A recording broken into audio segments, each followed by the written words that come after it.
За сайн байцгаана уу их юм үзэгчтэй. Тэгээд пүрэв гараг болж байна. Тэгээд пүрэв гарагийн 21 цагт Denver Dog плей-офф гэсэн сууж тавханд 2 тавж байгаа гэдэг таатай байна.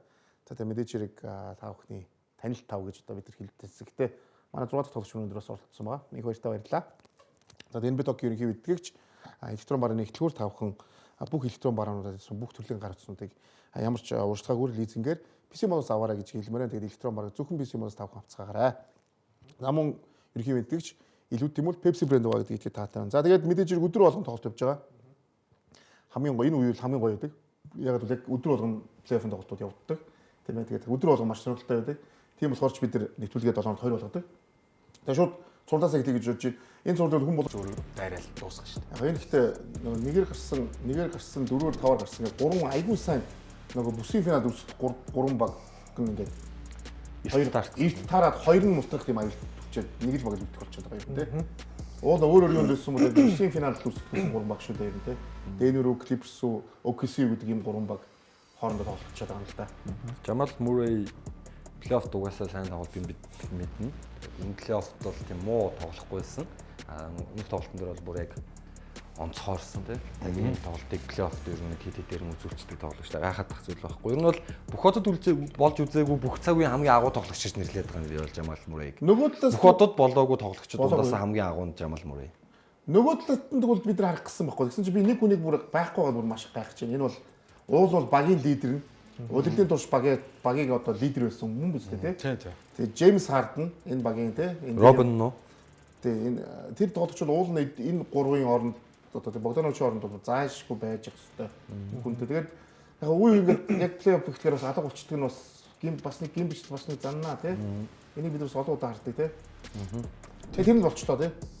За тэгээ юмудаа бүгд ярилцсан шүү манайхаа. Чөлөөтэйгөө ярилцсан шүү.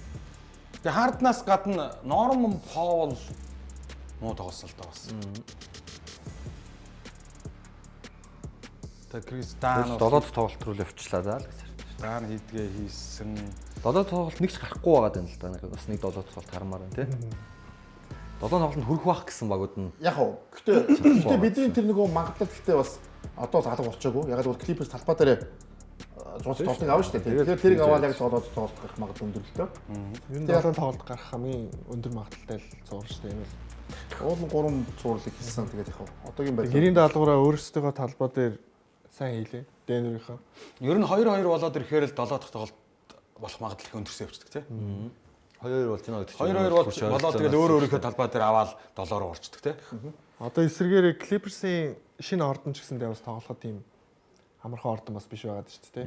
Уур амьсгал ихтэй. За тэгээ нөгөө wall гэж яриад байгаа. Яг шийдний ард байгаа. Тэр үзэгчтэй дэмждэг хэсэг байгаа. Тэгэхээр тэнд ч гэсэндээ Clippers ер нь тоглолтыг цувралыг сонгох бүрэн боломжтой л гэж бодож байна. Энэ тоглолтод яалчгүй Harden 5 тоглолт биш гэдгийг магадгүй мэдээгүй ч юм уу. Тийм мэдл тоглолоо тэгээд яг энэ талаараа асуу гэж бодож байна. Тэр анараас асууя. Анараа ер нь Harden-тай юу тохиолдсон юм болоо? Harden-ийн талаар ер нь чиний шүүмж юу вэ? Уул бол багийн лидер, багийг тэр тусмаа плей-офф дээр бүр чирж явах хэрэгтэй тоглогч тийм ээ. Яг хоо зүгээр Kawhi Leonard гэртлээсээ эргэж ирсэн. За энтэй мэдээж холбоотойгоор James Harden-д ирэх бөмбөгний мэдл харьцангуй бага болчихсон. За тэгээд James Harden угаасаа гарт нь бөмбөг байж ижил үр дүнтэй тоглолтыг илүү үзүүлдэг бол одоо довтлохоо 100 бацаар явдаг болсон байна. Harden шиг Kawhi Leonard-аар явж байгаа юм те. Ийм болохоор Harden ганцхан оноо авахтал дээр биш магадгүй тэр playmaker талаас илүү үр дүнтэй тоглох хэрэгтэй болов гэж харж байна. Тэгвэл playmaker-ийнхаа тэр үр ажлыг хэр 5 тоглолт дээр нэг харуулсангүй тийм ээ.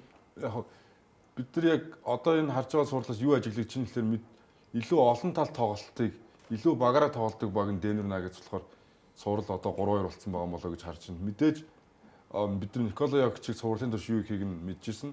5 тоглолтын 3-т нь triple double хийсэн.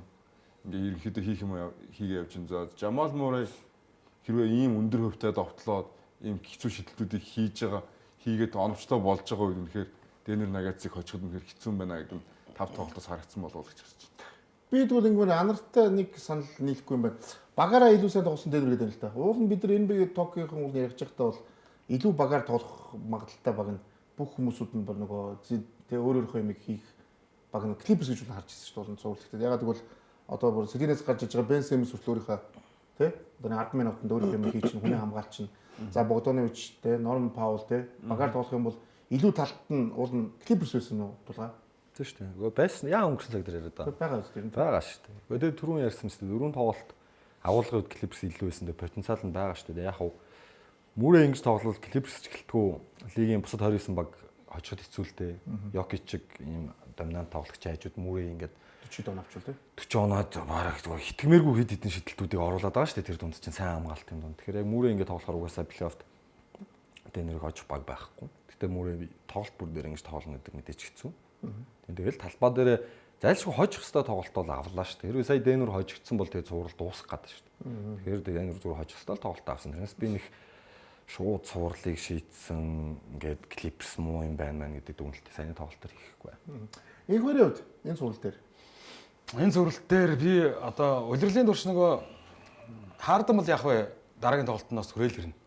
Оноогоо байг гэхэд ассист дамжуулалтаа өгөөл зүв бүцээгээ тоглуулад Батумыгаа шидүүлээл тэгэл ороод ирнэ. Зүгээр нэг хүн одоо яг нөгөө нэг удирдал байснараа тоглохгүй байгаа Норм Паул. Норм Паул хин Кавайг ирснээс хойш ёстой жинхэнэ байхгүй болсон Норм Паул болчиход байна л да. Тэгээ Норм Паулыг одоо яаж буцаад сэргээх вэ гэдэг нэг асуудал байгаад байна. Тэгээ Норм Паул маань өөрөө бас яг нэг асуудалтай юм нөгөө нэг Дэнүрийн одоо дундтлын тоглогч нар хитрхийн нуруу өндөр байгаа юм л да. Манай Клиперсийн дундуур байгаа тоглогчид нуруу одоо Богданович намхан, Харден намхан, Норм Паул намхан дээрээс нь гуруулаач тийм мундаг сайн хамгаалдаг бас биш.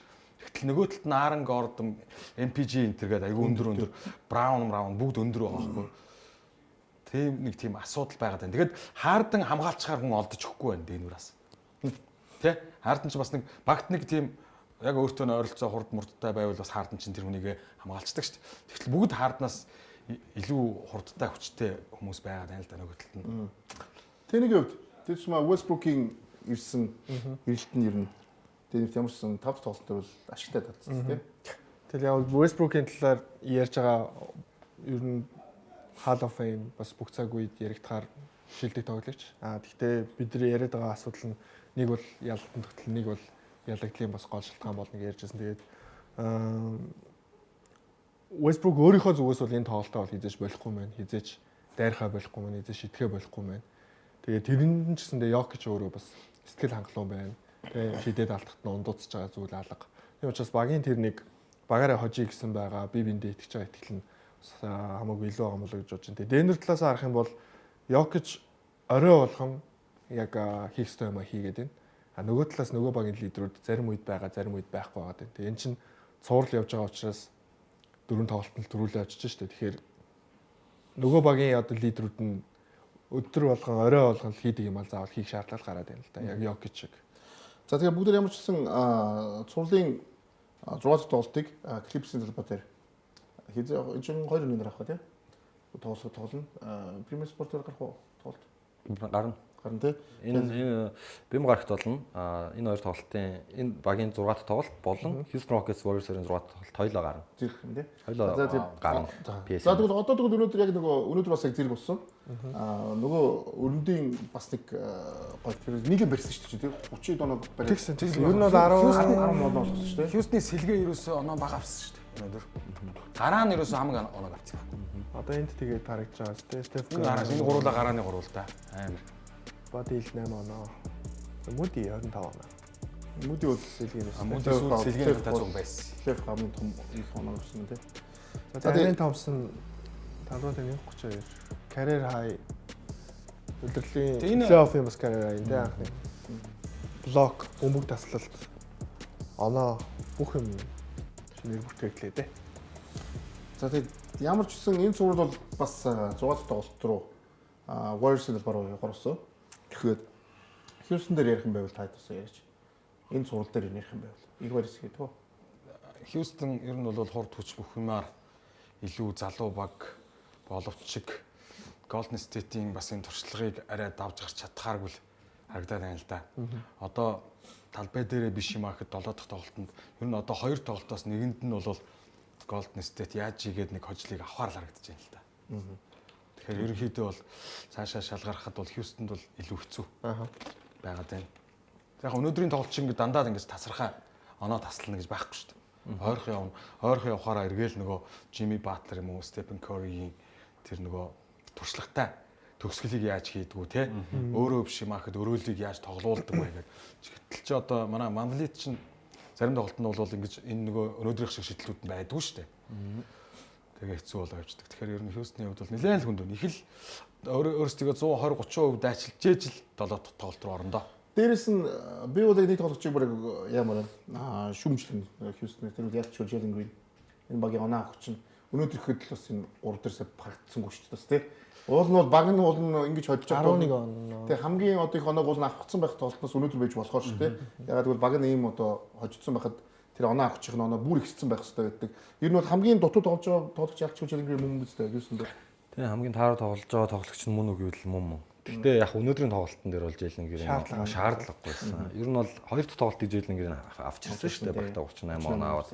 Тэгэхээр Jalen Green-ийн тоглолт хизээ эрэхтэй вэ гэхээр яг 6 дахь тоглолтын дээр эрэхтэй. 6 дахь тоглолтын дээр ингэж 13 он авч болохгүй. 6 дахь тоглолтод 20 station аваад довтлохоо унтсан, багийн тоглолт унтсан үед бас нэг гоцлон тоглолтороо тий. Ядаж нэг 3-ын шидэлтүүдийг ч юм уу алдаа авах тоглолтуудыг хийж энэ багт аваад л. Өнөөдөр бол нэг Green яг үнэ хэлээд гэж бусдын тоглолт болоод байгаа учраас өөрөө ч олон товтлоогүй. Энэ цувралд магадгүй хамгийн цөөхөн товтлсон тоотой тоглолт нь болсон. Тэгээд тэр нь ч зүв байсан болов уу гэж бодож байна. Ер нь хамгаалалт бол зогссон усаа сурлуулж байгаа. Өнөөдрийн тоглолтоос бусдын гэж ярил тийм ээ. Өнөөдөр бол зүгээр хайцсан юм тоглолт боллоо. Ер нь бол бус өмнөх тоглолтууд бүгдээрээ тэгсэн мэхний 3 тоглолт гуруулаа бүр 2 багаар 100 оноо доторх баг шийдэгдээд цулууд болоод шүү дээ тийм. Тэгэхээр энэ тал дээр ярмаар одоо 6 дахь тоглолт ер нь ямар болох бол угаасаа 2 баг угаасаа яг нөгөө хоёр талтаа мундаг хамгаалагчтай бүгдийг тавиад яг дахиад үзсэн л тийм. Тэгэхээр тэр нэгс Одоо 6 дахь тоглолт бол яг Houston Rockets-ийн хамгийн том шалгуур болох гэдэг юм л да. Одоо бидний өмнө нь таамгуудаа өгөхтэй ч гэсэндээ бас Golden State-ийг магадгүй хожно гэж ярьсан. Таамгаа өгсөн хүмүүс байгаа. Тэр нь юунаас олж өгсөн бэ гэдэг нь ерөөсөө туршлага байсан. Яг плей-оффын уур амьсгалтай, эсрэг талд нь плей-оффын маш их туршлагатай юм тамирчдын үүдээс Houston Rockets яг хэрхэн тоглож чадах вэ гэдгийг хурд хүч бүх зүйлээрээ илүү ч гэсэндээ тэр туршлага гэдэг зүйлийг яаж давж гарах вэ гэдгийг л харах байсан. Тэгээд одоо л яг хамгийн том хичээл хамгийн том шалгуур дээр л иршлээ гэж бодож байна. Яг өнөөдрийн яг тоглолтыг ингээ харах юм бол Jalen Green заавал оноо авалтаараа тэргүүлэхгүйгээр бас хожиж болох юм байна. Бусад хүмүүстэй хэрхэн боломжийг олох уу? Зөвхөн өөрөө дайрах гэхээсээ илүү бусад тоглогчдортой хэрхэн боломжийг гаргаж өгөх үү гэдгээр нь л хамгийн чухал юм. Тэгээд Амин Томпсон л ер нь 20-оос дээш оноо ер нь авах хэрэгтэй байна. Товтлогоонууд кат хийж байгаа товтлогоонууд самбарлуу дайрж орж байгаа товтлогоонуудыг илүү олон удаа хийх хэрэгтэй байл гэж харж байна. Амин Томпсыг бол зогсоож дийлэх хүн бас байхгүй байгаа шүү дээ. Тэгээд бас юм байсан нэг өмнөх 4 тоглолтоос өөр нэг юм юу байсан бэхээр Стивен Адамсын тоглолтын дээр минут нь багас 16 минут л тоглосон байхгүй.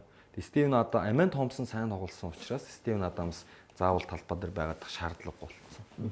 Тэгэхгүй бол Амин Томпсон шингүүн Стивен Адамс болохоор хитрхи шидэлдэхгүй болчиход байгаа сул тал байсан. Самбарт илүү байсан ч гэсэн яг Амин Томпсон ингэж тоглохгүй довтлогон дээр ашиггүй байгаа гэвэл өксөөсөг Стивен Адамс орж ирнэ дараагийн тоглолтын дээр. Тэгэхээр Стивен Адамс гэхдээ өнөөдөр талбай дээр 16 минут тоглохдоо өмнөх статистикаас муу мөртлөн талбай дээр бас нэмэх 18 гэл юм ашигтай байсан уу бас байсан байхгүй. Гэхдээ Стивен Адамсыг байх юм бол угаасаа Warriors бол айгу халгаатай гэж би харсан байхгүй. Ер нь давуу талыг өмнөх тоглолт дээр үүсгэж ирсэн шүү дээ. Тийм болохоор Стив Кер 4-р үе дээр Хака явуулаад Адамсыг хийгээд бүр 4 минут тоглолт хийсэн шүү дээ. Хоёр дараасан Хака ээж Адамсыг болгоод сулгацсан шүү дээ. Тэгээд жоо хожчихсон шүү дээ бүр. Тэр бол нөгөө Стив Керийн ямар мундаг тасчуу тэрийг хардаг те. Нүүдэл хийж байна. Нүүдэл хийгээд тэр 4 минутан дээр Адамсыг хийлээд оноо бариад ирсэн шүү дээ. Тэнцүү болонгууд Адамс тэр хоёр юу хийгээд алдаа гаргангууд цаанаас нэг нөгөө фри руу алдсан шүү дээ. Хоёр дээр нэг ангууд шууд суулгаад тэгэл тэрээс цаашаа өөрсдөө тоглолтоор явуулдаг гэж байгаа. Тэгэхээр би анараасаа суух ч л да дөрв дээр ер нь Адамс яг энэ энийг ер нь үргэлжлүүлж хийх болов Стив Кер яг энэ Адамсыг гарч ирэх яг тэрийг бүр өмнөх тоглолтууд 1-2 тоглолтоор 1-4 үе дээр хийж шүү тий.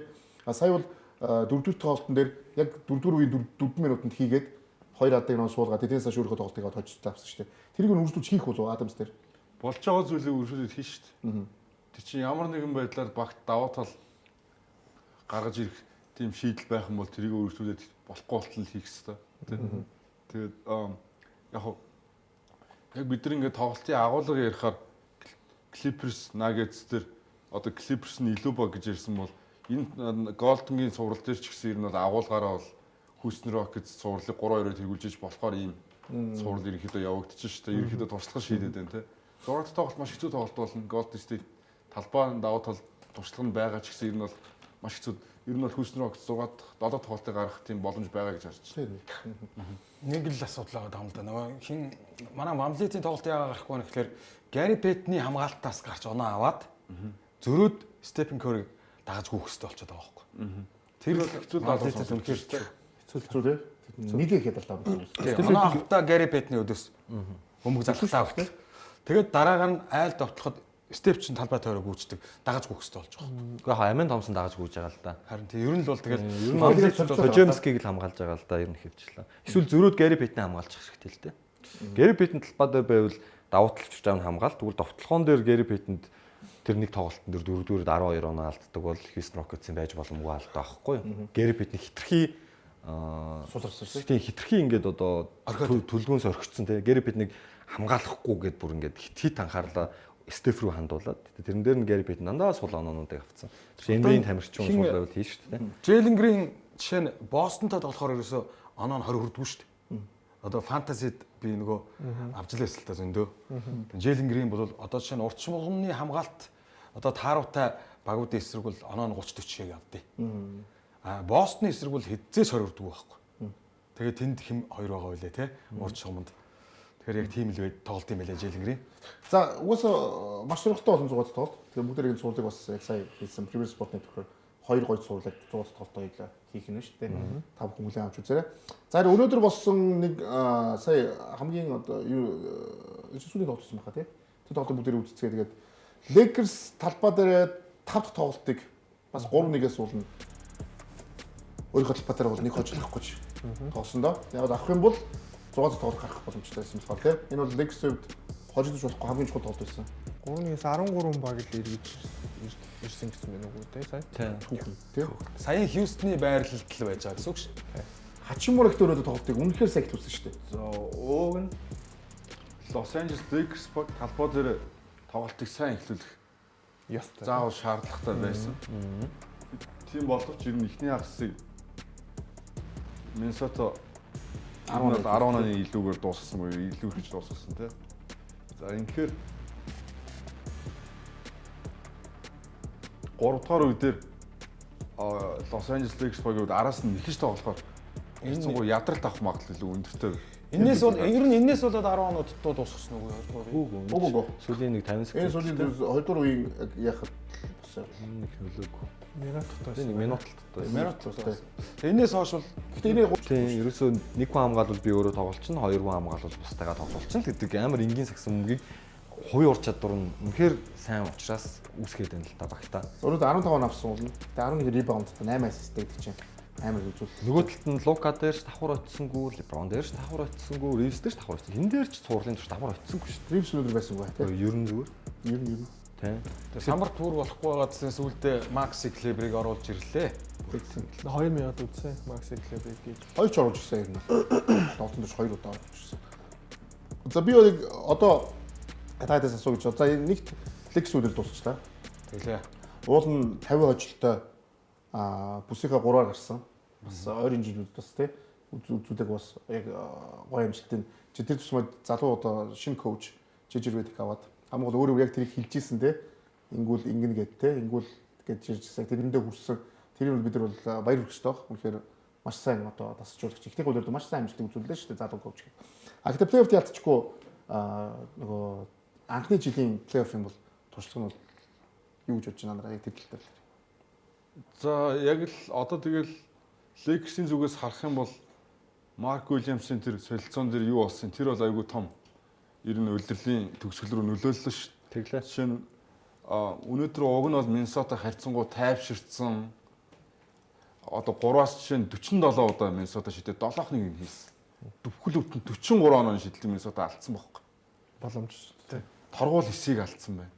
Ингээд энэ бол Lakers-ийн хувьд бол хожиж болохоор хэмжээний статистик ингээд Миннесота үзүүлсэн байгаад байдаг. За эсрэгээр Руди Гоберийг яагаад дийлэхгүй байгаа юм гэхээр бид нар ингээд саяны сүүлийн тоглолтын дээр харахаар Руди Гобертийг доор бутаалбад одоо LeBron James, Doncic хоёр яг тэр бутаалбанд доор зогссон байгаа байхгүй. Бутаалбад хоёр тоглолч л гэсэн үг шүү дээ. Хачмаараа урагшаа гарсан баг. Тэ Jackson Hayes-ийг ашигласангүй, Alex Len-ийг ашигласангүй. За түрүү ярьжсэн Markieff Morris-ийг ашигласангүй ч гэдэм үү ингээл бус талбарт ер нь эсэргүүцэл үзүүлэх хэмжээний тоглогч юусаа гарч ирж тоглоссонгүй. За тэгээд Читэй зөвхөн тасалжуулагчийн шийдвэр үстэй. тийм тасалжуулагчийн шийдвэр. Тэгэхээр би зүгээр энийг асуухсан. Ер нь Redick юм жоохон нэгэн өөрийнхөө бас жоохон зөрүүд тэм коуч юм шиг анзаарчихсан юм. За яг нэг жижигэр хэлэхдээ уулж үзег болохоор мэдэхгүй байна л та. Гэхдээ нэг ийм гүдэгтэй коучнэр байдаг шүү дээ. Яг өөрийнхөө байдаг. Яг өөрийнхөө юмар байдаг. Тэгээд тэр үндэ яг эцсийн хүртэл явдаг. Яг үнэндээ бол одоо сэлгэнээс гарч ирсэн тоглогч шин Gabe Winston өнөөдөр сэлгэнээс 26 минутыг тоглолоо. Тэгээд Lakers-ийн сэлгээ нийтдээ 4 удаа тоглохын орлого хийлээ. 4 удаа Сэлгэн тий. сэлгэн. Ер нь бол энэ цувралын турш Lakers-ийн сэлгэнээс 7 оноо ирж байгаа юм билэ. Тэгээ дунджаар нөгөө талд Назрын сэлгэнээс 13 оноо дундчилж байгаа юм билэ. Ганцаараа тий. Ингээд цувралыг баг ойлгож болно да энэ тест. Ингээд ойлгож. Гэхдээ их ойрхон байлаа тий. Нөгөө ойрхон тоглолоо шүү дээ. Lakers яг 5 дахь тоглолтын дээр 4 дахь тоглолтын дээр бүх юма тавиал өнөөдөр бол айгүй ядралтай л орж ирлээ. Ер нь бол. Тэгээ сэлгээ энэ бол сэлгээ муу багийн төвийн бусдалпа одоо самрын зүрэг хоёр багийн харах юм бол тэгэл ер нь бол бусдалпад нь ойрхон баг л цуврал ялах магадлал өндөр байдаг тий. Тулгагийн бол нэг юмд бол яг санал нийлсэн. Энэ цувралыг үзээд Austin Reeves нөгөө цувралын эхлэхээс Austin Reeves сул тал болно л гэсэн хин яасан Өндрөөр үнэлээд ийн гэсэн шүү дээ. Austin Reeves-ийг харсан болгон сэтэлнүүдэд тоглоод байна л гэсэн. Тэ энэ олон юмэрсэн шүү дээ Austin Reeves-ийн талаар үчивэл ер нь Lakers фэнүүд чамд үзээ таталж юмэрсэн шүү дээ тий. Үзээ ядалсаа. Тэгэхээр ер нь бол гэхдээ чиний бас юу бол үнэн байсан шүү. Өнөөдөр гэхдээ өнөөдөр тоглолтыг чинь бид харахад Austin Reeves бас маш сул тоглолт. Албад яг ашиг яг үнэн гэлгээд баа бод байхгүй. Яг 15 6 оноо авсныг нь сайн гэж хэлэх бас хэцүү шүү дээ. Яг нөлөө нь зөвхөн оноог статистик хараад нөлөөг дүгнэхээр яг нөгөө улирлын Austin Reeves чинь тэгээд талбай дээр ямар клаарч үлээ тэг бүхнийг хийдэг. Тэгмээд яг энэ плей-оффын цуврал, нэгт хамгаалалт, өөр дөр нь төвлөрсөн хамгаалалт боловсруулаад ирэхлээр суперод ялгардаг. Austin Reeves яг хараахан тэр хэмжээнд хүрэхгүй. Ингээд зарим тоглолтод 20 он авах потенциал угаасаа байгаа. Тэрийг бол үгүйсэхгүй. Гэхдээ зүрээд хамгаалалт нэр сул тал болж байгааг бол яхахгүй болж байгаа. Талбай дээр ихтэй гарахад ингэж утсан Лука ирэхээс өмнө бол айгу зогсоод ирсэн юм шиг байна. Одоо нөгөө Лебронто байхтай яг зүв болоод тэгэхээр магадгүй зүгээр Austin Reeves-ийг сайн ингээд сэлгэнээс гаргаад ирвэл Лукаг ингээд дамарч явах үед юм уу Лебронто хамт гарах бол магадгүй илүү зогх байсан юм уу гэж бодсон. Яг энэ гурав зэрэг байхаар Леброн довтлон, Лука довтлон, Austin Reeves баг бөмбөг ирчихгүй байхгүй юу? Их хоёрыг гэж бодож байна. Яг миний бодлоор Austin Reeves нэг тийм одоо нэг сул тал болоод өөр хэм нэг тийм хожигдолт гол буруутан гэдэг юм байхгүй. Тэр тэргүй Austin Reeves-ээс том битээ тэр Finney Smith, Vanderbilt нь Randle-ийг хамгаалж дийлэхгүй байх чинь Austin Reeves яах вэ? Харин ч оноо аваад байгаа байхгүй. Нөгөө үеийг бодвол. Тэгээ өнөөдөр ч ингээл бөмбөг алтлаа Lakers. Тэ? Бөмбөг алтлал нь баг 20 давсан бах уу? Замгүй их бөмбөг алтлаа, сул шидэлтүүтэй бүгдийг баг л алтлаа. Тэ? Гайгүй шидчихснүүд нь Hachimura, Finney Smith 2-1 50 биш нэг 30% та шидэд байгаа мó да тий. Нэгдүгээр өдрүүл дэмс Миннесота 62-3 та шидсэн байсан гэсэн шүү дээ. Хүн нэгдүгээр тэр 10 мил гардаг. Маш өдрүүл та шидсэн байсан шүү дээ. За бүдэрэгт одоо юу гарчээ? Нэгэнт Lakers гэж юм чинь энэ тоглолт эхлэхийн өмнө гар байх хэрэгтэй статистик үзүүлэлт байна. сайн нөгөө нийт алдсан бол гараад ирж байгаа юм байна. Минутууд тий. Энэ зүгээр өнөөдрийн тоглолтод орохоос өмнө нийт тамирчдад ингээд 7-д орох үзүүлэлттэй л байсан юм билээ. Тийм зөв өндөр ачаалал боо. Агуулж авсан тий. Одоо энэ плей-оффт оролцож байгаа бүх тамирчдаас 7-д орох хэмжээний их минутыг талбай дээр өнгөрүүлж байгаа. Тэгэхээр энэ бол маш их ачаал авч байгаа. Түүнээс их минут өнгөрүүлж байгаа 6 хүн байгаа юм байна тий цаана. Тийм 6 хүн байгаа. Тэр 6 нь юм бол. Ихийг нь Нью-Йоркт нэгс байгаа баха. Тэр 6 багаараа юм уу тий? Ер нь зүгээр ихийг нь Нью-Йоркт нэгс байгаа баха. Хараар бодоход л тийм байгаа. Нью-Йоркийн 5 Jokic таамаглаа. Тий, Том Thibodeau бол нөгөө Jokic Том Thibodeau бол нөгөө хэдийг бол амраахгүй шүү дээ. Яг л тэгээд Jokic тэгээд LeBron орж байгаа юм уу? Гүгөө. Ерөөсөө Jokic гээд Нью-Йоркийн нэгсийн 5 тэгээд LeBron орох байх. Зүгээр гоо. Маазж байгаа ч гэсэн ер нь өмнөний өвтэй байгаа байх. Юу яа бүгдээрээ нэг Lakers гэж байгаа юм чинь. Эх жилийн Lakers-ийн цалингийн засаг гэдэг гоо. Эндээс ихтэй бүгд юм ярьцээ. За одоо бол шууд Lakers ингээд өдөрт дуусчих юм чинь. За 2 хүн нийлээд За 100 руу төгсөн байна тий. зургал 100 болчихжээ. 191 гэж байгаа юм уу тий? Нийтдээ. Зургал 100 болчихжээ. Нийтдээ 191.5. Тэгэхэд чи өчтөж 139-тэй ямар баг байлаа? зултарсан баг байгаа шүү дээ. Тий 133 сая доллартай баг. За энэ хоёр шараар бодсон байгаа тоглогчийн мэдл. Юм байна шүү дээ. Тий. Тэгэхээр энэ хоёр хоёулаа явахгүй бах уу? Явахгүй л гэж тий. Яг хөө зүгээр ийм гарц байгаа. LeBron сүүлийн гэрээгээ цуцлаад дахиад 2 жилийн арай хямдхан гэрээр авах байх. Ер нь тэгэх магадлал маш өндөр. Лука ирсэн учраас. Тэгжижид одоо шинэ хүн авахгүй бол энэ зурчод байна. LeBron ер нь тэгжсэн шүү дээ. Нэг яг өөр ийм тоглогч од тоглогч ирэх гэвэл бэлэн байна. цалингаа хасъя. Ирэхгүй бол хасаад өгөөс хэрэггүй байхгүй тий. Лука Донч 45 юм тийм үү? Тэгээ Vanderbilt-ийн цалин чинь одоо зогч ийн үү зөхгүй нөө та хэдийнхаа. 11.5. Тий. Хэцүү л дээ. Өш Клибер ч юусо гарахгүй ч 11 сая доллар авдаг юм шүү тий. Тий, Клибер чинь угаас нөгөө Далстайсэн гэрэл яваад байгаа. Харин тийм муу гэрээнээс ямарсан салцсан байгаа байхгүй тий. Тий. Остер юусо 13 бол зүгээр асуулгүй. Одоо тэгээд чинь ингээл тоглогчид явуулахгүй бол болохгүй байгаад. Энэ хин Доогоо Маркив Морис гэрээнд дуусч байгаа юм энэ жил ингээд. Ашигласан чгүй шүү Тий. дээ. За Далтон Кнехт явж таарах бахаа, Vanderbilt явж таарах бахаа. Энэ хоёрыг баг бөмбөг авахаар л хин Редик толгоос гисрээд. Хачмөр бол үлдэх бах. Тий. Тэгэхээр Редик ер нь өөрийнхөө багийг бүрдүүлээгүй байгаа үстэй. Тийм шүү дээ. Тий. Тэгэхээр Редикийн одоо сонирхдаг, Редикийн дуртай одоо тоглохыг хүсдэг тэр сагсан бөмбөгийг одоо бид нар эргэжил харах гэдэг л да тий. Тий. Тэгэхээр энэ жил энэ 100 Legacy их нөгөө маш завгүй ажиллах бах. Legacy.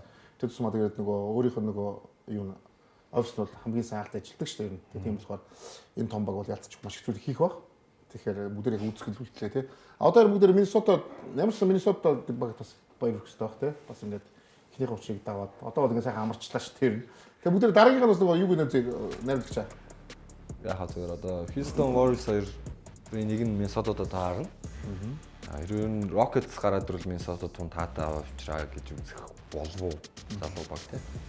Warriors бол амаргүй бахан ойлгомжтой байх болов гэж зүгээр бодож байна. Аль нь ер нь гаруул цуврал гоё болох юм бэ? Энтони Эдвардс бол Стефен Карриг хүсэж байгаа. Тий, нэг мөсөн бүгдийн тий. Ер нь хамгийн сайнуудтай тоглоё гэсэн тийм шатран зат дээ. Миннесотад харин Хьюстон чинь яг тоглол эвгүй шүү. Хьюстон зүгээр одоо яг Golden State-ийн тэр туршлагатай тоглогчдын одоо яг тэр нэг юм тоглолтыг сунжруулж байгаа, ритмийг өөрчилж байгаа, энд л алуулчаад байгаа болохоос ш. Яг Миннесотатайгаа бол ан ман үзэх юм шиг. Яг аль нь л үзэх бах. Ер нь бол. Гэтэ Миннесота бас туршлагагүй баг биш шүү дээ. Conley, Gobert, Randle ч өөрөө бас олон жил тоглолцсон тоглогч байна. Тэгээ Anthony Edwards насны залуу болохоос ч бүх юмний туршлагатай болчихлоо шүү дээ. Америкийн шигшээ хүртэл удирдаад үзсэн. Ямар ч гэсэн Gobert бол нэг 27 24 бол хэрэглэхгүй хаа. Тэр бол Warriors Houston ч тэгэхгүй. Houston ороод ирвэл жинхэнэ бие хүчний томчуудын дөрсөлтөө амар явна л гэсэн үг л дээ. Тэгэхээр ялгаа байна л да. Дээрээс нь удирдлагын зөв сүүлийн тоглолтын санаж байна. Яг одоо яг айгу маш чухал тоглолт байсан шүү дээ. Миннесота тоглосон тоглолт. Тэр тоглолтоор Warriors хайцсан. Яг хоёр баг яг бүрэн бүртүүнээ тоглосон шүү дээ. Warriors-аар Minnesota-г бол яг одоо энэ Houston гаргалдаг шигээ ингээд нэг юм нозоор уулж байгаа даргалцчих магадгүй л. За. Houston ер нь энэ хоёрын аль нь Minnesota-г очих юм байна зөв танихаар бол аль нь ер нь бас Warriors Minnesota-д аргалж магадгүй маа. Ер нь магадгүй л Houston бас та бол илүү сайн үзэн гэдэг байна. Houston бол ан ман үзэн шүү дээ. Одоо нөгөө Utah үзнээсээ илүү амар үзэн шүү дээ. Golden-тэй тоглосноос илүү юу? Тийм. Тэгэхээр Minnesota энэ хоёрын аль нь ч гарч ирсэн Minnesota-г очих юм. Шууд тэгж хэлэн цааш. Анараас хамгаал л дээ. Энэ шууд таамаг хэлээ. Таамаг. Энэ хоёр аль нь ч Minnesota барахгүй бах уу. За. Бүр яг таамаг гэвэл. За энэ анараас суурин анараа хоёр үзүүртэй. Хоёр үзүүртэй ирж шүү. Анараа энэ хоёрын багийн аль нь гарч ивэл яг яах бол Миннесотатай. Таамаг аль нь та? Окей, би ингэж бодож байна. Би Houston Rockets гарч ирэх юм бол Houston Rockets Minnesota-г хожно гэж бодож байна. Хөө, тийм үү? Golden гарах юм бол Minnesota хожно гэж бодож байна. Окей. Бас амар үзгийж шүү тийм. Golden State гарвал Minnesota хамаагүй өндөр баг нь байх хаа. Тэгээд ер нь Golden State саяны Lakers шиг тийм жоо хүнд нөхцөл байдалд орж магадгүй болоо гэж би харж байна. Тэгэхээр Minnesota миний харвал аль аль нь Minnesota очих байх. Тэгээд Houston бол яг хуу амар гоё тоглолт таарах байх. Матч апууд нь хооронд аюулгүй таарах байх. Гэхдээ Anthony Edwards яриад хэлэхгүй байх гэж бодлоо. Аюу Edwards тэр зөрүү гарна л та. Яг гол зөрүү гарах хүн Edwards. Тэгээд Anthony Edwards, Amen Thompson хоёрыг бас хармаар байна. Ямар матч ап болох нь.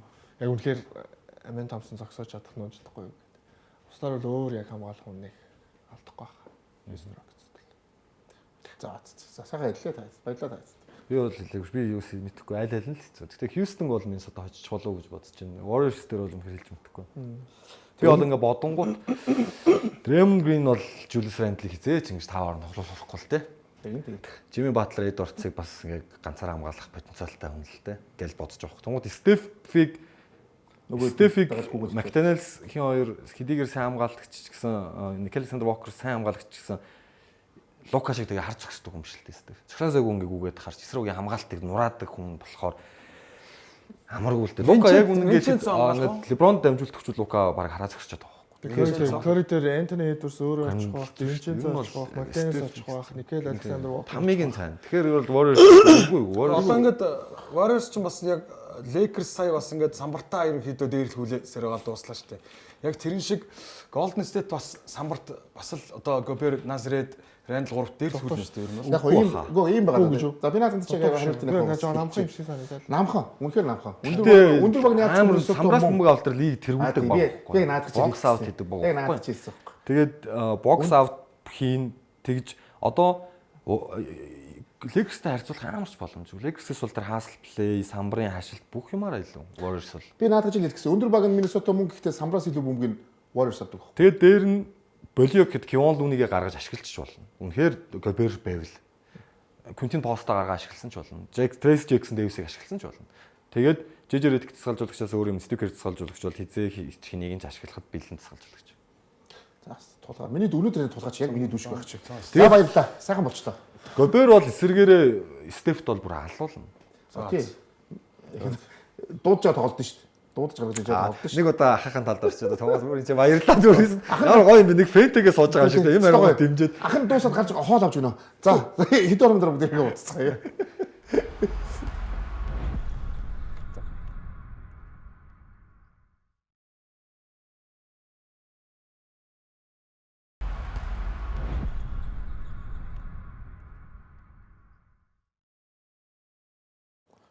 Эмбэ тогтоогоо бүх хүмүүстээ баярлалаа. За тэгээд бүгд нэг л бүх сурлаа ярих хэрэгтэй. Тэгээд нэг сурлыг ярив. Бас шүүлдүүлсний сурлыг ярив тийм ээ. Нэгээр гарсан Cavs 8 гарсан Miami уул Miami-г нэг тоглолт авах нэг тоглолт Талбай дээр бүр муу тоглох юм тийм. Сонио. Cavs-ын талбай дээр хоёр тоглолт нь айгүй үзэлтэй гоё тоглолт байсан байхгүй юу? Нэг 12 доноор хожиж ирсэн. Тэгээ их ойрхон дуу ер нь барьж байд. Тэгсэн чинь яг өөрөө талбай дээр ирсэн чинь 3 тоглолтыг бүгд мэдсэн. 4 тоглолт ямар ч тэрнээс ятаагүй юм байна. Лигийн түүхэнд 4-т орох том ажигдал. 55 он. Олон оны зөөртэй гэсэн үг байна шүү дээ. Плей-оффын цуврал. Плей-оффт. 4 тийм үү? 4-т. тэгэж айгүй дээгүүр орж. Яг дээг бүр дээр үе минь 59 оноор очсон байт юм. Тийм энэ сүүлийн үед бол ер нь сүүлийн 20 жилд энэ бахаа баг рекорд нь тий. За ингээд яг нөгөө энэ багуудыг сайхан хамраад байна л та тий. 38. Тэгээд юу яачлаа энэ Кливлендийнхэн их тийм плей-оффын эхний шат мат тоглосон гэсэн мэдрэмж өөрсдөд нь бараг төрсөнгөө. Тэглээ. Нэг юм заал авч байгаа юм шиг дууссан. Зүгээр нэг улирлын тоглолтоос ялгаагүй байлаа тий. 28 гэж юу гэсэн. Манай Хүмүүс нь ерөөсөө тийм ачаал авсангүй. 70-28. манай баясагт багаар нэг тийм хэлээ. Хамгийн гол нь Кливлендийнхэн ерөөсөө ачаал авсангүй. Тэглээ. Энэ чинь тань тэгэл Ээж бас удирдлагын туршилт ачаалаа аваагүй шүү дээ ер нь бас.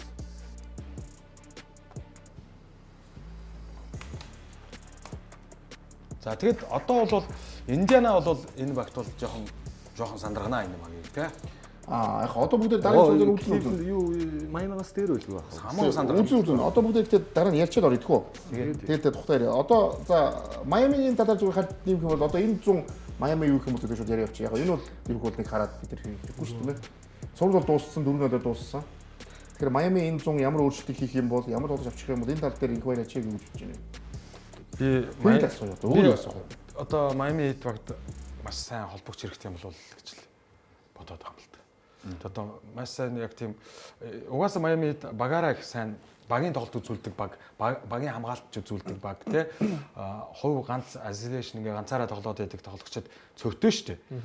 Тайлер Хэрол жоохон дураараа байдаг.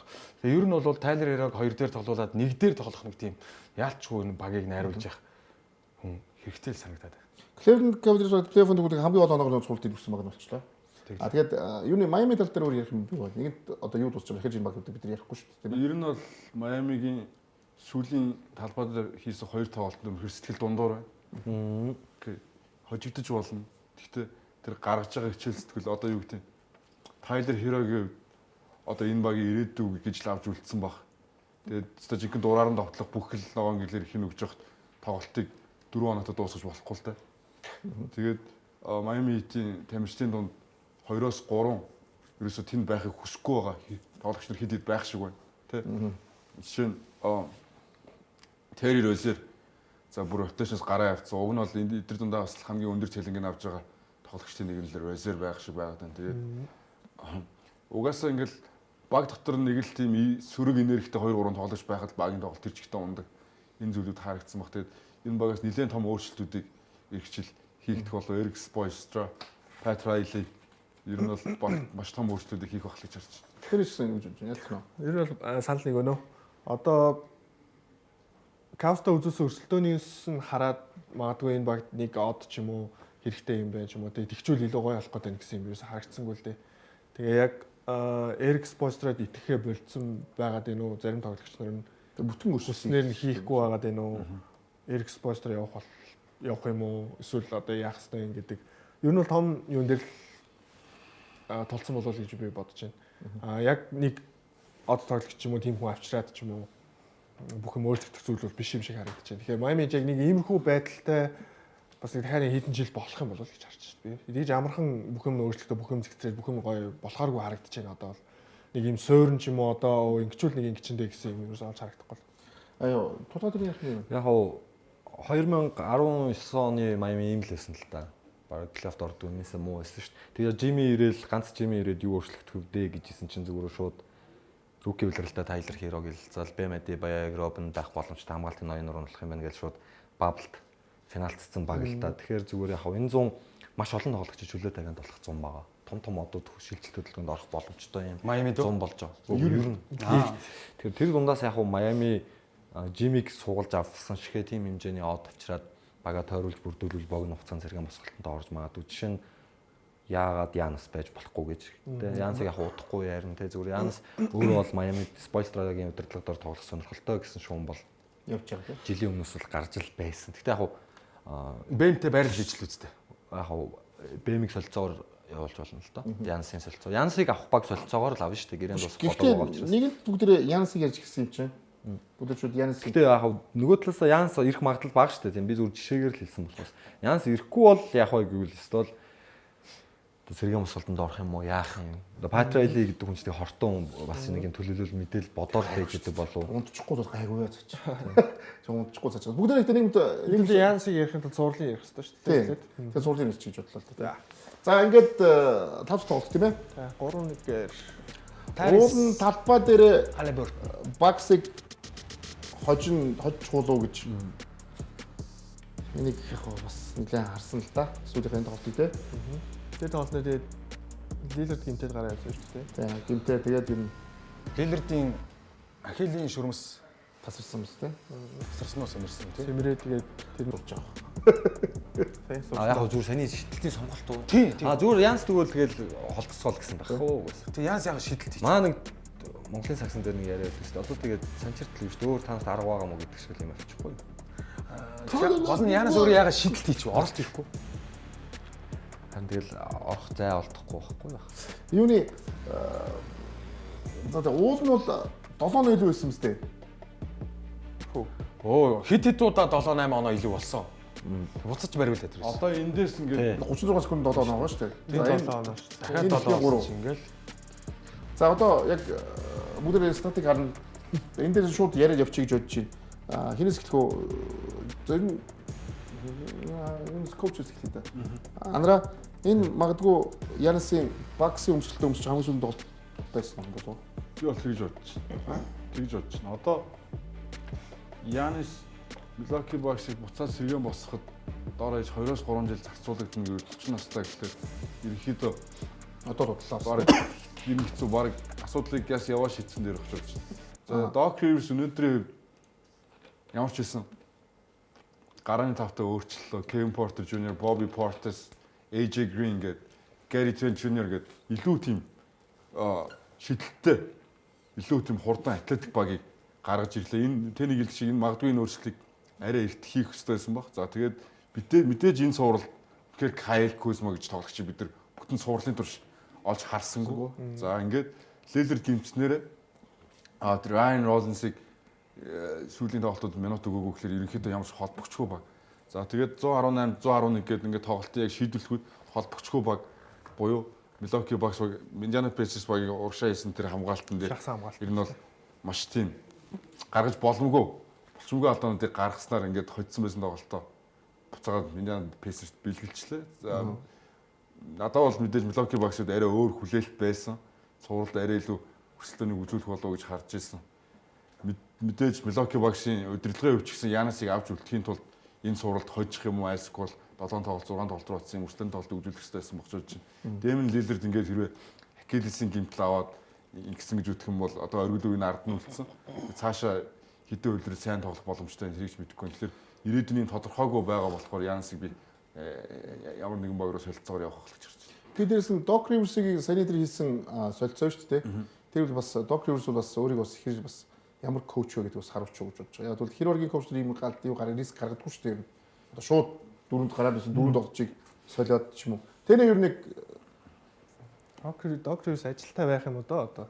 Ер нь хэцүү үеийг харагдчихлаа шүү дээ. Сүүлд бол 3-1-ээр хожиж байгаад өөр арга байхгүй тэгэл гол тоглогч нь бэртэлт алдсан юмс учраас шийдсэн юм л хийлээ гэж харж байна. Энэ нэг амар сайн коучтэй нэг холбоотой биш болов гэж харж байна. Тэгээд Янас 2021 онд авраг авснаас хойш ингээд сүүлийн 3 жил дараалал 1-р шатнаас хасагдчихлаа.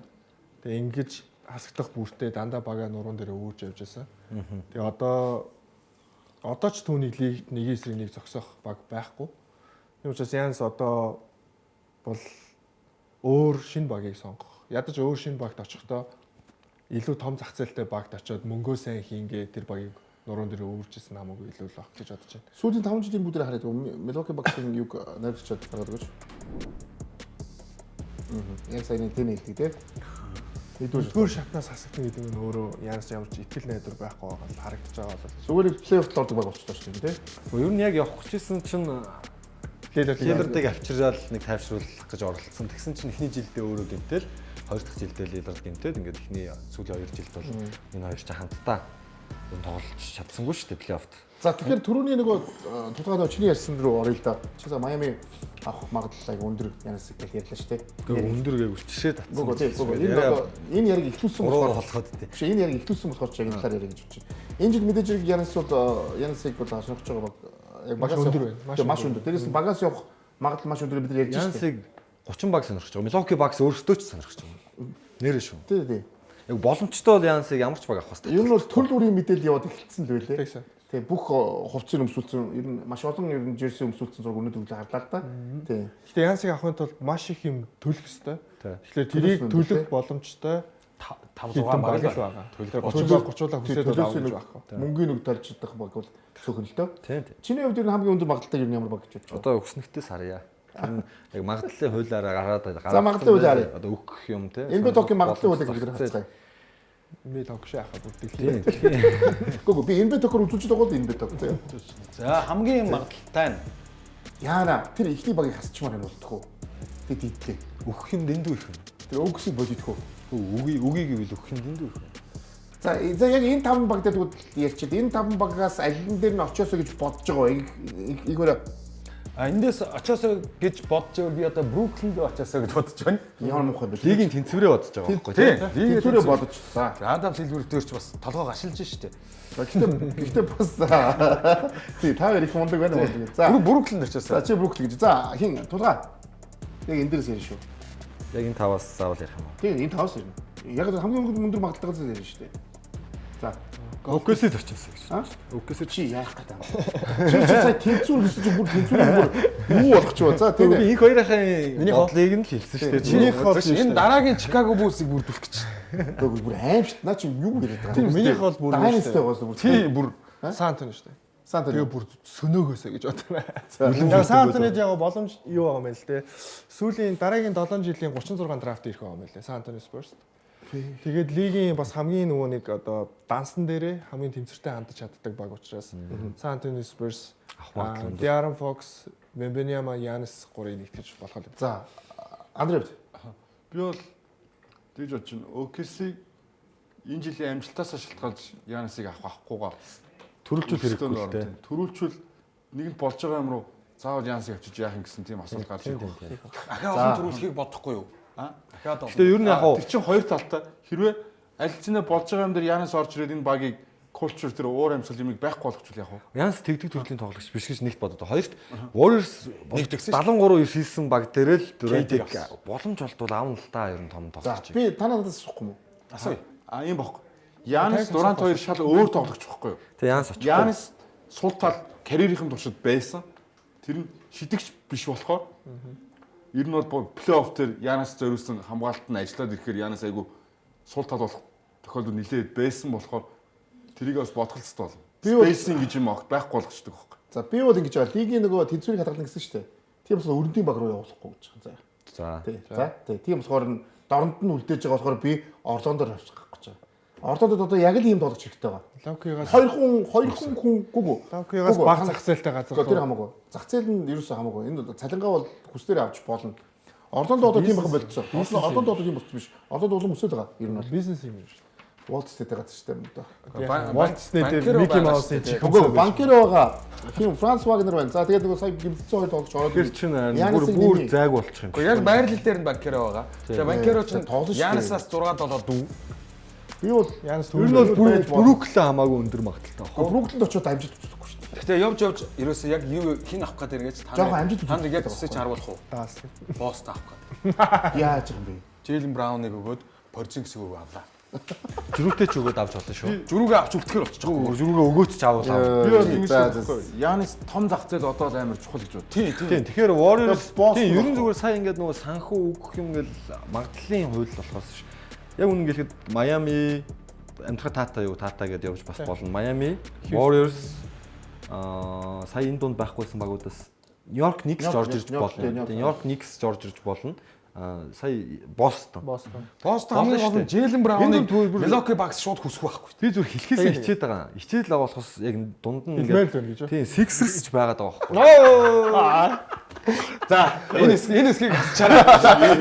Энэ хэсгийг хасчаарай. Орой яг бичиж яхад бол яг хамаагүй. Яг орой гарахт нь нэг тасчих чаа. Энэ хэсгийг яг тасалж тавих хэрэгтэй. Хүний орон даяар од болгож байгаа. Тоглож штеп.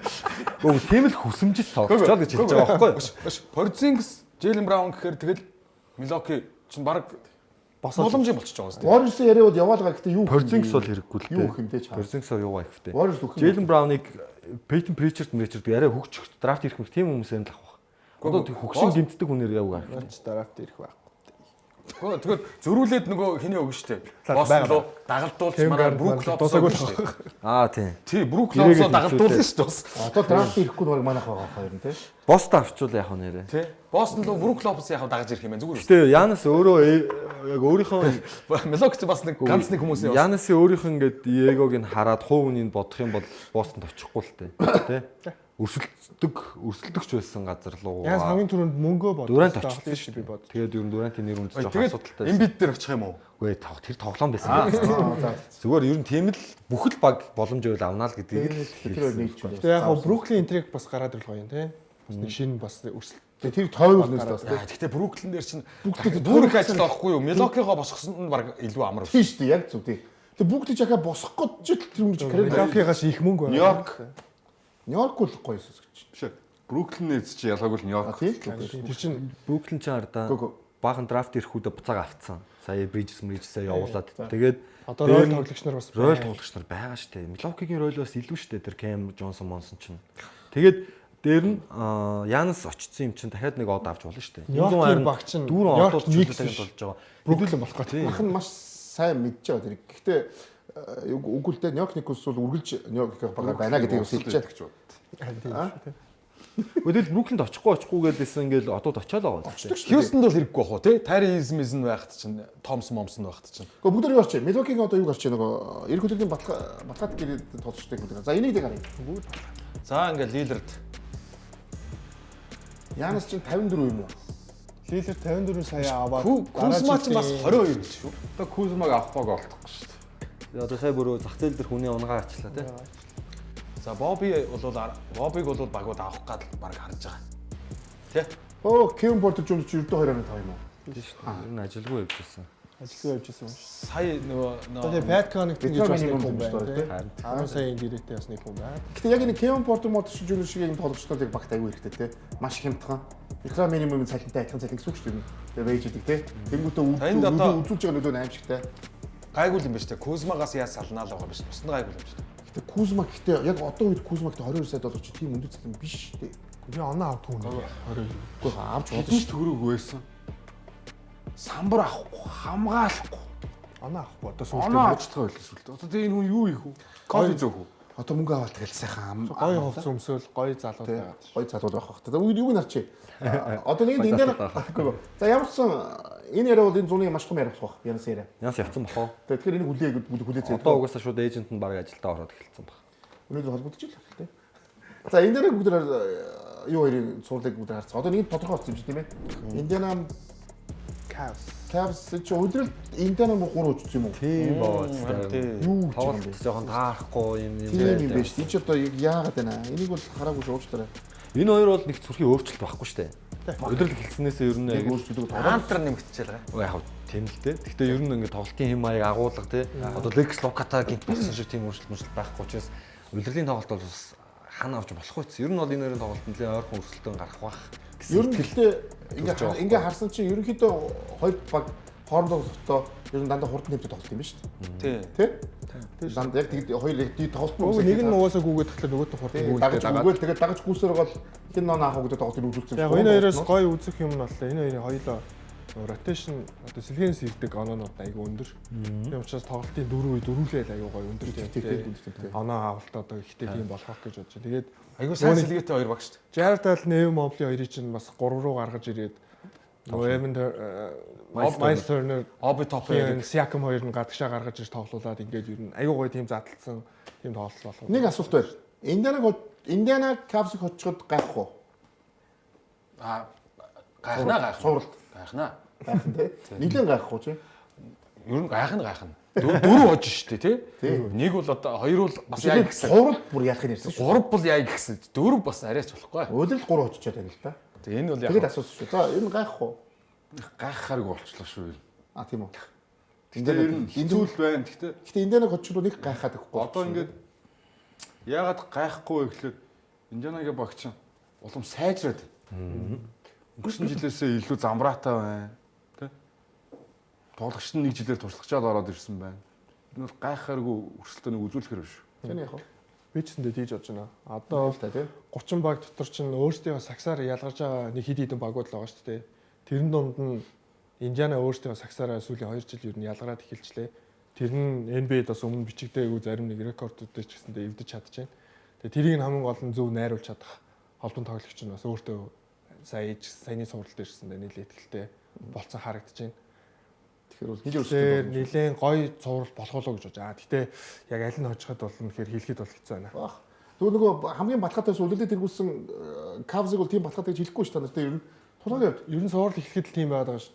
Мичл яг хан тулаад инхээр яг яах вэ гэдэг дээр л ер нь байгаад байгаа шүү. одоо чиний Ер нь бол сонирхолтой тоглолт цуврал болно. Тэг Индиана бол өнгөрсөн үлрэлд бүсийн авраг хүрсэн баг шүү дээ. Тэр бүрэлдэхүүн дээр нь бинтэгт матур нь нэмэгдсэн байгаа гэдэг юусэн мартаж болохгүй. Тэгээд дээр нь Рик Карлайл засгалжуулагчийн нөгөө нэг 80 оны Бостон Селтикс өөрөө тоглогч байх үедээ байсан систем л яваад байгаа шүү дээ. Даллст хэр ашигладаг байсан юм бэ? Нөөцгөө байдаг байсан болохоор ашиглах нь гайгүй байдаг байсан юм уу? ашиглана. Ер нь л байсан тий. Яг нөгөө гэхдээ бас сэлгэнийх нь яг гараашгаа маш хурдтай тоглолт үзүүлдэг ш. JJ Barry Maria гарч ирэл. Яг тэр чи одоо TJ McConnell гарч ирэл тэр үйл явдлыг чи хийгээд бас матуурын затуурын гараа нь гаргаж болохоор тоглогчийг яагаад сэлгээнд байлгаад байгаа юм гэхээр яг гараа сэлгээ хоёр адилхан тэнцвэржүүлэх нэг хоёрын сольсон ч гэсэн яг тэр тоглолт нь унахгүй үргэлжлээд идэв. тэр дэ хийж байгаад ямар ч даалгасны авраг авчихсан баг таа. Авчирсан шүү дээ. Тэгэхээр чи авраг өөр авчихсан. Тэр Авраг авсан систем баг. тэр авраг гэхдээ яг тэр авраг авах чинь яалчгүй супер од заавал нэг байх л ёстой юм байна л да. Тэр эцсийн мөчөд Майами дээр Новицкий шийдсэн шүү дээ. Тэрнээс тэр аймаар нөгөө хурдтай баг нь шийдээгүй шүү дээ. Гэхдээ нөгөө нэг давсан багуудын бодохоор амар шнэ. Тийм шүү дээ. Ямар багуудыг ардаа хийж явсараад авраг авлаа. Тэр багууд чинь энэ давталгааг ч юм уу зохицуулж чадахгүй л байсан байгаа. Гэхдээ сэрийн тоглогч тэр тусмаа X factor-д маш ихтэй. Джейсон Тэргийн тэр нөгөө дөрвөн авсан оноонууд манууд 3 оноонууд тэр тэр ер нь сурлыг шийдсэн шүү дээ. Тий. Гэхдээ ер нь Джейсон Терри чинь одоо бүх цаг үед одоо хамгийн олон 3 оноо шидэлт хийсэн хүмүүсийн эхний хэдэд байж байгаа хүн шүү дээ. Тэгэхээр бас их нэг тийм таархан баг байгаагүй юм байлээ тэр багч. Тий. Ер нь Шон Мэрен Зерен ч ер нь яаж болох вэ? одоо бодоход бол бас л одоо л байсан юм байна шүү дээ. Тэр туршлага байныг бол нөл туршлага байгаа. Джейсон Кей тэгэл те. За ямар ч хэдэн орондоо бүгд юу уулзцгаая те. Анар өнөр жоох юм ярихгүй байна да. За тэг хэсэг орондоо уулзцгаая.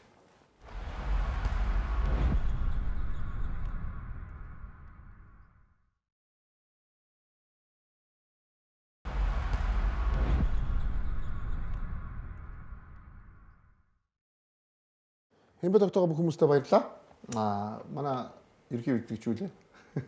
Би ч сонс мэдж байгаа үзсэн чинь. Бисмол. Бисмол за тэгээд эдгээр бараа бүгднгийн 5 хүн уучлаагүй. Лизингээр тэгээд бүгд төлөв гар устдыг бас бисмолс аваарай. Бисмол электрон барааны Монголын хамгийн том ихтлүүрдэг хэлмээр байна. За тэгээд манай дүүгийн болон байгаа. Тэгэж илүү тийм үл Pepsi брэнд юм болоо. Өнөөдөр яг юу бэлдв? Ямар хүн? За энэ одоо мэдээж плей-оффд оржоод багуудаас бас тоглогчдын бас танилцуулах зүгээр үлээ гэж бодсон. Тэгээ Танавагийн тоглогчийг бас танилцуулъя. Тийм үү? байхгүй тэр. За энэ бол Quentin Post тамирчин байна. За тэр 2000 онд төрсөн. 2 м 13 см өндөртэй 180 кг жинтэй. За Mississippi коллеж бол Mississippi-д 2 жил тоглоод, за Boston College 2 жил тоглосноор ингээд 4 жилиг коллеж тоглож өнгөрүүлсэн байна. За тэгээд драфтын 2 дугаар тойргийн 52 дахь сонголтоор Golden State Warriors баг сонгож авсан байна. За сонгосон даруйд түүнийг Santa Cruz Warriors буюу J-лигийн багтай тоглуулад, за энэ жил Golden State багийн бүрэлдэхүүнд нийтдээ 42 тоглолтод тоглосон. Ердөө талбар 16.1 3 минутыг өнгөрөөхдөө 8.1 оноо, 3.5 самбар. За 3-аас 40%-тай, field goal нь 45%-тай, чөлөө шидэлтийг 77%-тай гүйцэтгэж байгаа. Маш өндөр одоо efficiency гэх юм уу одоо ашигтай үр ашигтай байгаа. Тэгээ мэдээж богино маш бага минутанд Golden State-ийн систем болон Steve Kerr-ийг бол маш сайн онцтой ашиглаж чадаад байна. Энэ тоглогч сая хэлээ дөнгөж рүүки тоглогч. Дээрээс нь яг тэр орж ирсэн. Тэгсэн чинь ийм хурдан хугацаанд одоо энэ багт бүр системд нь бүтэн ингээд дасцсан байсан. Лүний Трес Джексон хоёрыг юунаас гаргаад авчихсан тий. Трес Джексон бүр ротейшнээс гаргаад авчихсан шүү дээ. Трес Джексон өнөөдөр нөгөө нэг сүүлийн garbage time дээр гарсан шүү дээ. Их тааруу байлаа шүү. Тий, өгөө тийм болчихж байгаа юм чинь. Энэ тоглогч Quentin Post-ийг тоглож орж ирээд энэ тоглогч тэр бүх хэрэглэгээ аваад гаранд гарч ирсэн тий. Тэр Jack-ны үйлдэл ихтэй аяга гоё юусэн гээд нэг та яриад тий. Бенч дээр. Тий, бенч дээр аяга гоё юусэн гээд тэрийг бүр 30 минут ярьсан байна. За баярлалаа. Тэрийг өнөөдөр л ярих байсан биш. Тий. За тэгэхдээ надад яг чи надад дахиад таныг пост чи тэтгэв ч юм болох юм бас. Би ингээд биччихсэн шүү дээ. Групп дээр би тэр хүнийг За дараагаас өгөө яваа. Юм хардаг болоо. Ингээ Quentin Post би нэг танилцсан юм. Quentin Post шагналуу коллеж нь ямар коллеж гэсэн бэ? За бүгд шагналуу явууч. Ямар коллеж гэсэн бүгд шагналуу яваа. Өнөөдөр чинь ер нь өдөр болгоноор нэг шагналууд нь яадаг шүү дээ. Тэгээ их хоёр ах сонссон биз дээ коллеж нь. Сонссон. За энэ хэлчих юм. Пост нь. Пост гэсэн. Та тэгээд юугаа харж байна. Бид яг за шилдэг рүүки тоглож. Тий, рүүки тоглочод харъя. За Stephen Curry 2 жил дараалаад San Antonio Spurs тэглээ.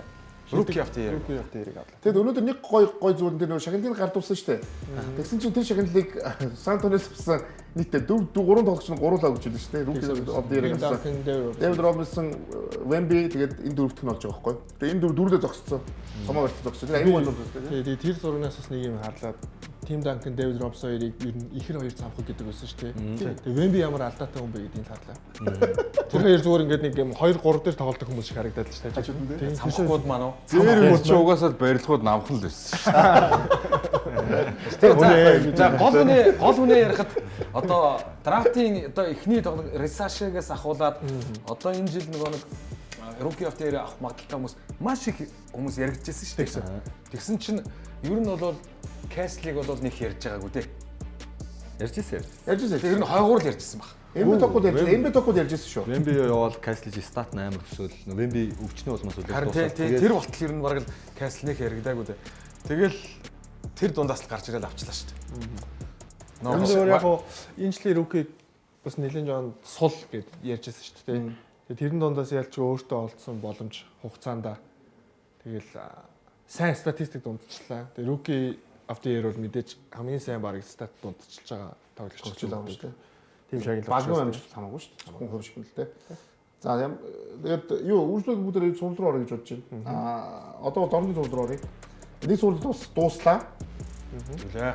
Энэ бол Бостон Орландо. Бид нар уул нь бол Орландод бол угаасаа нэг хождыг бол бараг бүгдээр өгсөн байсан. Би үгүй. Бараг хоёр ч хождыг өгнө гэж бодож байсан шүү. Үгүй. Чи дөрөв л Дөрөв. Джейсны дэм удирдалт нэг 20 донод дуудажсэн бол плей-офф 30-аас дээш оноод дуудчихлаа гэсэн байна. За. Мод дээр очив. Яг өмнөх тоглолт моглоо энэ цувралд ингээд нэг Жоохон дөрөвдүгээр үе юм уу талдаа ортол зураал яваад харин жоохон гайхаад. За тэгэхээр ингэж бодож байна. Орландог бол гэхдээ Орландогийн Яг тийм л илүү баг гэж бодож байхгүй да би дотроо Бостон. Албасаа цөмөр ингэхдээ Орландод бол бас баярлах өгөх хэрэгтэй байна. Ягаад гэвэл яг тэр бас Өнөөдөр одоо шагнал юу хаанаас ирсэн юм бэ? Гонхол баяр үргэлээ яваад байгаа. Баяр үргийн Орландо. нэг удирдлыг нь дуусч байгаа болохоор тийм багуудтай хэлж байгаа. Ягаад гэвэл удирдалт бас нэг 2-3 тоглогчоо хүн гэмтэл талтцсан. Тэгээ гэхдээ бас нөгөө плей-офф дандаа дээгүүрээсээ дуусгалаа шүү дээ Орландо. Ер нь дандаа дээрээсээ дуусгасан болохоор энэ бол бас Багийн хувьд бол гэхдээ одоо амжилттай жил гэж би үзээд байгаа юм да. Тэгэхээр бүр ч энэс дэж дээгүүр байх байсан, дээгүүр гарах байсан. Дандаа 3-4 яваадсан шүү дээ Орландо хэсэг. Тэгжил яалтчгүй тэр хоёр тоглогчоо гэмтэл талтаад тэгээ доошоо унаад плейнийх ихний тоглолтыг одоо хожоод тэр толгойгоор гараад ингээд те. Яла тэгэхээр яалтчгүй бас нөгөө тийм бэлт гэмтлүүд сагсан мөнгөний хэсэг ч гэсэн бас хэцүү шүү дээ. Хоёр бас гол тоглогчийг аваад авчиж чинь те. Гурав тэгэнгүүт тэрний дараа юм үзүүлсэн гэж хэлж байгаа. Орландо бол гэхдээ нэг яг цэгийн болоод гоё өөрчлөлт хийх юм бол шууд одоо контендер болохоор дорнод бүрддэхүүн харагдаж байгаа байхгүй. 3-4 дээр ийм хоёр гоё тоглогчтой. Одоо Орландо Мэжикийн улиралд дууснаар маш том асуулт нэмдэг байгаа. 2 жил дарааллаад эхний шатнаас мултарлаа. Тэ энэ шатыг давж чадах юм уу? Инхийн тулд ямар өөрчлөлтүүд хийх хэрэгтэй гэдэг ер нь зөндөө маш олон асуултууд байгаа. За тэгээд цэнгуу гайгүй бүстэй байгаа шүү дээ. одоо жишээ нь Jalen Suggs бүтэн улирал энэ багт байсан бол 4 юм уу 5-аар гарлаа гэж бодоход Indiana Pacers-ыг хожих хэмжээний баг муу юм уу биш юм уу гэсэн асуулт байгаа байхгүй юу? Эсвэл ингээд алтан дундаж байгаадаа сэтгэл хангалуун байгаа мó? Жишээ нь окей, Jalen Suggs гимтчин гутал яг Corey Joseph-ыг гарант хийх. Яг бол Corey Joseph окей, улирлын эхнээс гарааны олбогч байсан бол ойлгож болно. Тэгэхгүй ерөөсө ротейшн байхгүйсэн олгочийг гараандаа хийгээд одоо тэр Anthony Black ч гэдэг юм ингээд Cole Anthony ч гэдэг юм ингээд сэлгээнд байгаа залуу тоглогчтой илүү түлхүү тоглуулад удирлыг дуусгаад дараа ирэх удирлыг бэлтгэх байсан үгүй юу гэл ингээд бас асгалжуулагчийн гаргасан шийдвэрүүдээс асуух зүйл байна. Энэ асгалжуулагч үнэхээр сайн хамгаалалттай багийг бий болгож чадсан. Гэтэ тоглоом дээр юу ч өөрчлөгдсөнгүй. Юу ч өөрчлөгдсөнгүй. Ямар нэгэн байдлаар шат агсангүй гэж хэлэх юм да. Тэгэхээр энэ баг ирэх удирал яг ийм тоглоотойгоо яваад ах юм уу? Энийг яаж тайлбарлаж болох юм? Өөрчлөх хэрэгтэй. Сэлгээнээс нь хэнийг авах юм? KCP бол маш сайн давталгаатай баг дээр 2 номер дээр байж хат бол болж байгаа байхгүй. Яг хэрэгтэй үе шийдэлтүүд хий чинь. Яг оноо хэрэгтэй байгаа энэ Орландо Мэжик багийн хувьд KCP 2 номер дээр байхад үнэхээр хангалтгүй байгаад байгаа байхгүй. Ингээ хамгаалалт нь идэвхтэй сайн байж болно. Гэтэ ер нь л одоо насан ч гэсэн одоо 30 гараад ингээ явж чахаар Gary Harris энэ хоёр яг эдний 2 номерын тоглогч биш болчихж байгаа байхгүй. Магадгүй туршлагатай авраг авах баг дээр нэг сэлгээнээс 10-15 минутыг өгөх тоглож их юм бол KCP Gary Harris хоёр байж болж байгаа. Яг Орландо Мэжикийн хувьд бол үнэхээр хангалтгүй байна KCP-гээ. Би цөмөр юуг нь үзэх вэ? Орландо Мэжикийн нэг л одоо удирдлагын дууссан юм чинь. Игчлийн Батхатай гэрийг нь харцгаая тийм ээ. За тэгэхээр юу л мөнгө вэ гэж чи юу вэ? Эд чи бас хэд болсон юм бэ? 190 болсон юм. Ингээд яг нэг багт хэрэгтэй юм шиг хэрэггүй юм шиг дундаж хэмжээний тоглогч нар энэ цэлэнгийн цэсийг ер нь авчаад шүү дээ. Тэгээ бас өөр Баг нар 11 юм. цалингийн цэсийн авч байгаа хүмүүсийн цалингийн харахаар жоохон эрүүл харагдчихээн л да тий. Нэг хит хүн дээр төвлөрсөн, 2-3 хүн дээр төвлөрсөн биш. Саксыг эднэр өөрсдөө дандаа өөрсдөө драфтлсан шүү дээ. Тий. Бид нар Банкеро, Вагнерыг бид нэр Tristan da Silva гэдэг тоглогчийг улирлын дундуур Харж ирсэн. буландаа оруулаад онцолж ирсэн тоглогч rotations байхгүй болсон байна. Cole Anthony-г ашигласангүй. Anthony Black. Тазыг ашигласангүй, Anthony Black-ийг өлтөй ашигласангүй.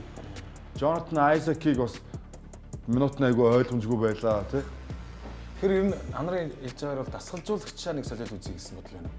Магадгүй Бас байж болно. Одоо өнгөрсөн жилийн Cleveland энэ шиг үү? Надад бол гэхдээ нэг тоглогчийн цалин өндөрлөө. Саксын цалин бол арай л өндөр.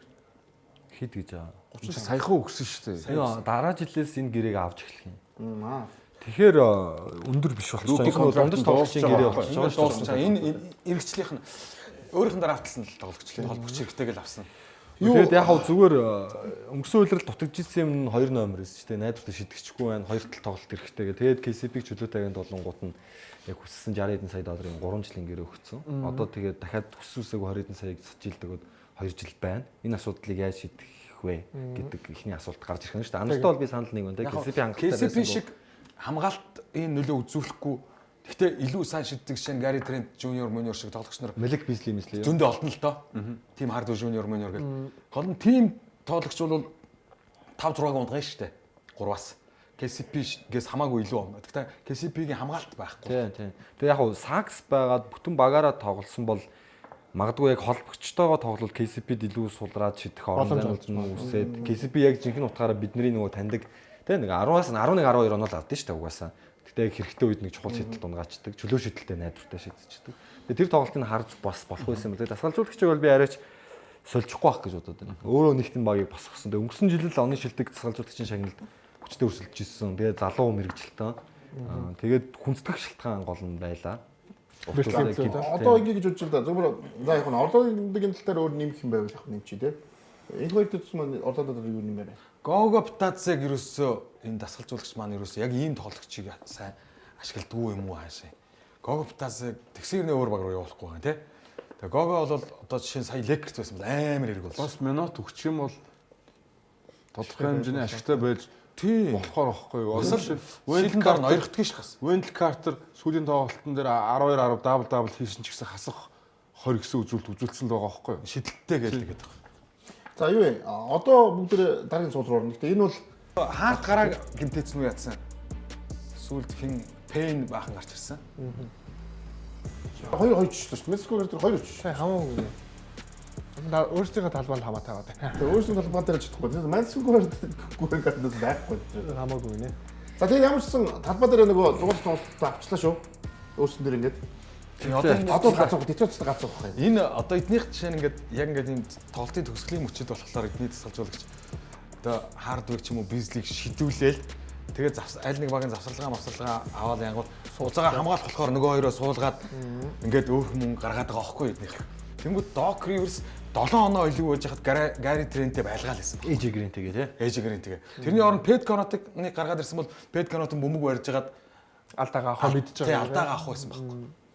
Тийм баха тийм. Юу бүгд юу вэ? Энэ Детройт дээр юм ярих вэ? Одоо үгүй зугаалт тоглолт Детройт дээр болох юм чинь. Детройт хотод одоо бол зөв жинхэнэ нураах бах. Тэ? 7-40-удаа л гэж байгаа. Бас тэгж бас хардахаар байсан. Дээрээс нь Нью-Йорк Никсэнд Детройт хотод чи юу зарахгүй байгаа шүү дээ. Бидээ зарахгүй байгаа шүү дээ.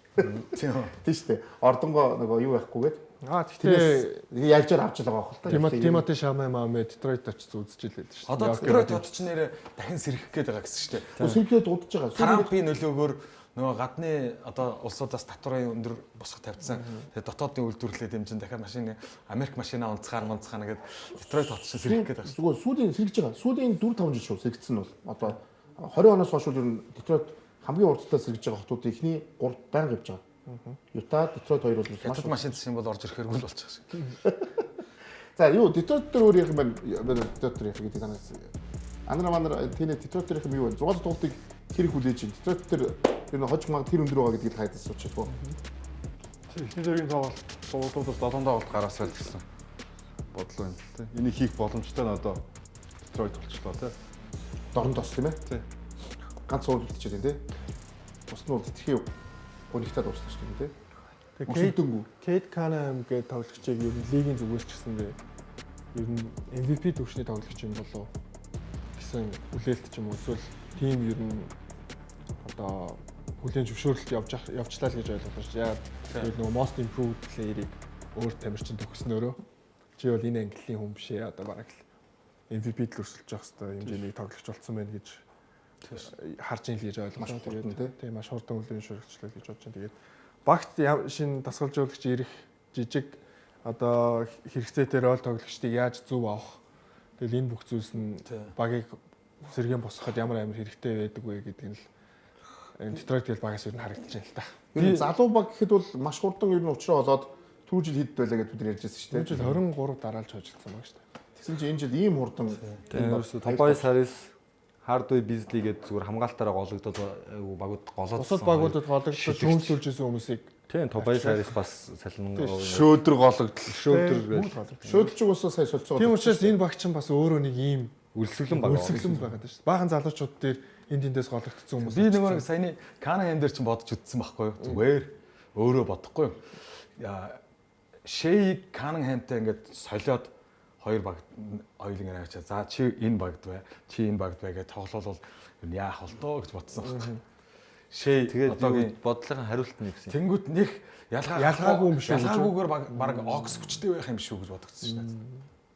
Ер нь Канахэм Шейн Энэ бол яг энэ бас байдлаар дээр өдөрч юм бас шүү. шээрүүнээс нэлийн төхөх хэмжээний яригдаж их болоо гэж би бодож байна. Моронтын бол дээр яригдахаар болж шүү. Тийм, Моронтын бол дээр болчлоо. Би өвгдөл гоё тий гол нуруу. Жа Моронтын бол дээр Манай шаарчлаа. Моронтыг энэ Треянгийг ардаа ичлаа. маш хурдан Потенциалыг харахаар зөвхөн энэ үйлрлийн нөгөө амжилтаар нь яриаггүй. Потенциал нь байгаа байхгүй тий. Хамгаалалт нь байна уу байна. Өндөр нуруутай. Тийм багийн лидер байж чадах потенциалаа ингээ харуулж эхэлж байна. Тэгээ нурууны өвгдөл, байгалийн онцлог байна. Шидэлтэн сайжирж байна. Шийдвэр гаргалтууд нь ухаалаг байна. Тэгээ хамгийн гол нь баг манлайлах чадвар гэдэг бол бас арай өөр бол. бидний яг дорн бүсээс хүсүүлж байгаа тоглолт болчихлоо. Стотиг хараад надад нэг тоглогч бүр ерөөс тогоонд орж ирдэг. Jade Ivy байсан. Ivy байсан бол бүр ингээд нэг хэсэг очоод байна. Ivy чинь одоо Бостоноор ярихад Jalen Brown нөхгүй юу? Ерөөс яг 20 энэ удаа болж байгаа 20 оноо 5 самбар 5 ассист дундчилжсэн тоглогч нь байхгүй. Яг хойноос нь KD-г суудсан бага лид хийдэг тоглогч нь байхгүй болсон. Шөөдрийг авсан шалтгаан шүү дээ. Айви байхгүй сууч. Шүүдэг гэхдээ бол бас ажиллаа бас Ivy дараа үлрээс орж ирэх энэ багийн ирээдүйг бүр л ингээд гоё байх боломж байна. Цоос тоглолтыг бол бүгд маш хүлээж байна. Тэгээ бас Premier Sport-ны түрээ гарах бах тий. Одоогоор мэддэхгүй байна. Хуваар ингээд 2 хоногийн л наан гараад байгаа. Ямар ч маргааш Clippers Denver-ийн 6 болно.